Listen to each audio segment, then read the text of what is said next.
Bienvenue. Alors aujourd'hui, on va parler d'un sujet qui est peut-être le sujet le plus fondamental qui soit. Qu'est-ce qui se passe après la mort?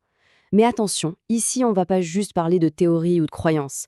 Ce qu'on va décortiquer ensemble, c'est une sorte d'exploration directe, une véritable cartographie de l'après-vie, qui serait basée sur des centaines d'expériences hors du corps, mais des expériences contrôlées, volontaires. C'est un voyage assez fascinant qui nous attend, un voyage qui pourrait bien redéfinir non seulement notre vision de la mort, mais aussi celle de la vie. Et voilà la question un peu folle qui est au cœur de tout ça. Depuis toujours, on se demande ce qu'il y a de l'autre côté du voile. Mais cette approche, elle suggère qu'il y aurait une méthode, une technique pour aller voir, pour ramener des infos, et ce, sans passer par l'étape finale. L'idée, c'est de voir l'après-vie non plus comme un mystère total, mais comme un territoire qu'on pourrait, en quelque sorte, explorer. Rentrons un peu dans le détail du mécanisme. Le mot-clé ici, c'est vraiment contrôler. Là, attention, on ne parle pas d'une expérience de mort imminente subie par accident ou d'une sortie de corps qui arrive comme ça sans prévenir. Non, on parle d'une compétence qui, d'après la source, pourrait se développer avec de la pratique. La capacité de décider consciemment, de séparer sa conscience de son corps pour aller explorer d'autres plans de réalité. Et puis, de revenir, en toute sécurité. En gros, on passerait de quelque chose qu'on subit à un outil qu'on utilise activement pour explorer. Alors comment on fait pour lancer ce processus? Eh bien la réponse, elle est assez surprenante, voire carrément contre-intuitive. Le point d'entrée qui est décrit, c'est un état que beaucoup de gens connaissent et qui leur fait une peur bleue, la paralysie du sommeil. Vous savez, ce truc terrifiant où l'esprit est réveillé mais le corps est complètement paralysé, incapable de bouger, souvent avec des hallucinations assez flippantes. Eh bien, selon cette perspective, ce ne serait pas du tout un bug, ce serait une porte, l'état vibratoire naturel où la conscience est déjà à mi-chemin entre notre monde et les autres. Donc tout le processus, c'est de se réapproprier cet état. La première étape, c'est d'y arriver, par des techniques de relaxation par exemple. Mais la deuxième, c'est la plus dure et la plus importante.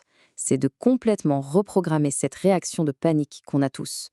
Au lieu de se débattre, il faudrait juste accepter l'état, rester super calme et comprendre qu'on est en sécurité. Une fois cette peur maîtrisée, la troisième étape deviendrait presque facile. Apparemment, il suffirait d'une simple intention, d'un simple désir de rouler sur le côté ou de flotter pour que la séparation se fasse. Et une fois que la conscience est sortie, eh bien les ressemblances avec les expériences de mort imminente, les EMI, sont juste frappantes. On parle de ce sentiment de paix incroyable, de la vision du fameux tunnel de lumière, et même de rencontres avec des proches décédés qui seraient là pour nous accueillir. Mais la grosse différence, et elle est énorme, c'est le contrôle. Ce n'est pas un truc qui arrive après un accident, c'est une exploration qu'on a choisie, en sachant très bien qu'on peut y mettre fin et revenir quand on veut. On arrive à un des moments les plus intenses de ces voyages, la fameuse revue de vie. C'est un concept assez connu dans les EMI. On imagine souvent ça comme une sorte de jugement dernier, non? Mais ici, l'expérience est décrite d'une manière radicalement différente. Pas un tribunal, mais plutôt une leçon d'empathie absolue. Et ce qui a déclenché tout ça, dans l'expérience qui est rapportée, c'est une rencontre. Le contact avec un oncle décédé qui a agi un peu comme un guide, a lancé tout le processus.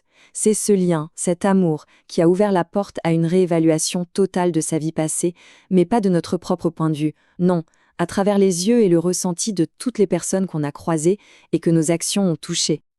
Et là, attention, accrochez-vous bien, parce que la révélation qui en sort est bouleversante. Le plus grand regret, la plus grande douleur qu'on ressentirait de l'autre côté, ça ne viendrait pas des mauvaises choses qu'on a faites, mais des bonnes choses qu'on n'a pas faites.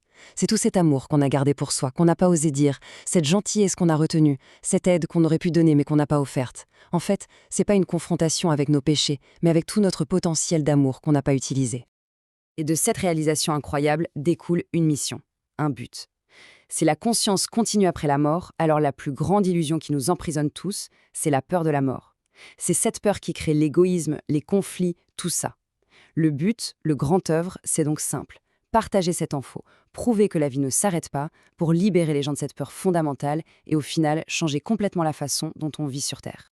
Bon, on a vu l'expérience personnelle, le côté émotionnel, maintenant on change complètement d'échelle. On passe de la psychologie spirituelle à une véritable cartographie de la structure de la réalité. C'est là qu'on entre dans une cosmologie, un modèle de l'univers qui bouscule un peu les bases de ce qu'on croit savoir. Et ça commence avec une idée complètement radicale. Le vide de l'espace, tel qu'on l'imagine, n'existerait pas. La réalité serait plutôt comme un milieu, une sorte d'océan d'énergie ou de conscience. Imaginez cet océan. Et dedans, il y aurait des bulles de réalité, des construits, c'est le terme utilisé. Notre univers, à nous, tout ce qu'on peut voir, ne serait qu'une seule de ces bulles, flottant parmi plein d'autres. Et notre bulle à nous, notre réalité, elle semble être construite autour d'un chiffre clé, une sorte de code source, de principe organisateur. Et ce chiffre, ce serait le 13. Il apparaîtrait comme une signature, une sorte de plan d'architecte à tous les niveaux de notre monde. Et ce code 13, on le retrouverait absolument partout, si on sait où regarder. Dans notre biologie, tenez-vous bien, on aurait 13 brins d'ADN potentiels, mais on n'en utiliserait que 2, le reste étant appelé ADN poubelle. Dans notre façon de mesurer le temps, avec l'idée d'un calendrier naturel de 13 mois lunaires. En astrologie, avec un 13e signe du zodiaque, le Serpentaire, qui est souvent oublié. Et enfin dans la structure même de notre réalité, qui serait divisée en 13 dimensions, ou sio. Ok, alors essayons de visualiser ça. Notre réalité, notre construit, serait fait de 12 plans d'existence, 12 royaumes avec des vibrations différentes. Et le 13e? Le truc, c'est que le 13e, c'est pas un étage de plus. Non, c'est la bulle elle-même, la membrane, le contenant qui renferme les 12 autres. On vivrait donc dans une structure à 13 niveaux. Mais alors, ils sont où ces autres mondes? La réponse est vertigineuse. Ils sont déjà là, ici même, tous superposés les uns sur les autres, dans le même espace. Ce qui les sépare, ce n'est pas la distance, c'est juste leur fréquence vibratoire. C'est un peu comme le spectre de la lumière. Toutes les couleurs sont dans un rayon de lumière blanche, mais nos yeux ne voient qu'une toute petite partie. Eh bien, ce serait pareil pour la réalité. Notre corps est réglé sur une seule fréquence. Ok, c'est une belle carte de la réalité, mais concrètement, qu'est-ce que ça change pour nous en tant qu'individus? Eh bien, cette nouvelle vision des choses change fondamentalement notre compréhension de qui on est. Notre âme, notre ego, notre identité, et aussi la nature même du temps qu'on traverse.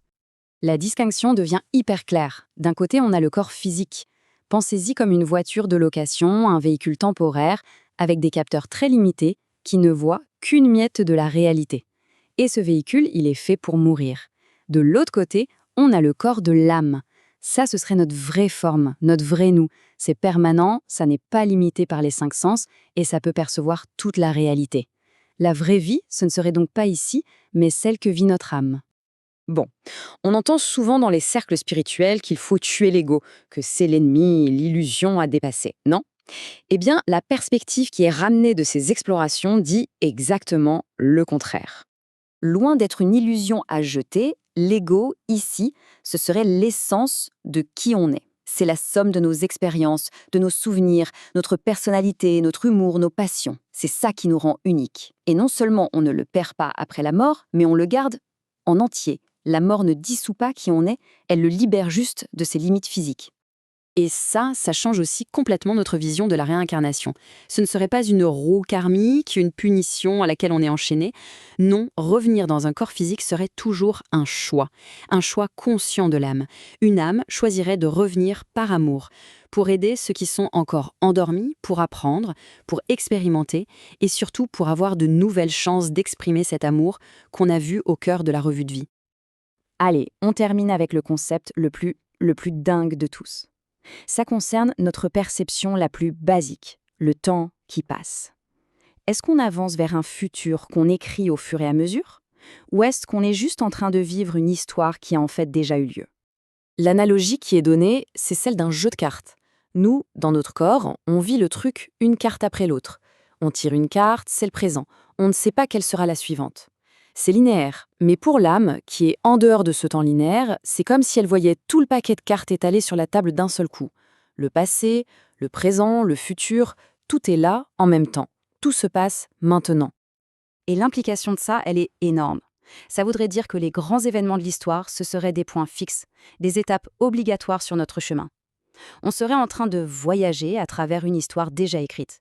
Mais, et c'est ça le plus fou, ce n'est pas du tout un message déprimant ou fataliste. Au contraire, la fin de l'histoire, elle serait déjà connue et elle serait garantie. Une fin qui parle de liberté, d'éveil et de conscience pour tout le monde.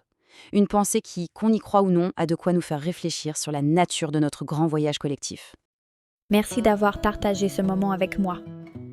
Si ce voyage intérieur te touche et résonne en toi, tu as la possibilité de soutenir ce chemin en faisant un don via PayPal. Le lien est dans la description. Chaque don ouvre l'accès à un espace privé réservé aux membres, une véritable source d'inspiration, e-books, vidéos, séminaires et tous les enseignements qui ont nourri ces partages pour t'accompagner plus loin sur ta propre voie. L'accès premium sera activé sous 24 à 48 heures et envoyé directement à ton adresse mail liée à PayPal. Merci de contribuer à cette transmission et de nous aider à ouvrir de nouveaux horizons de conscience.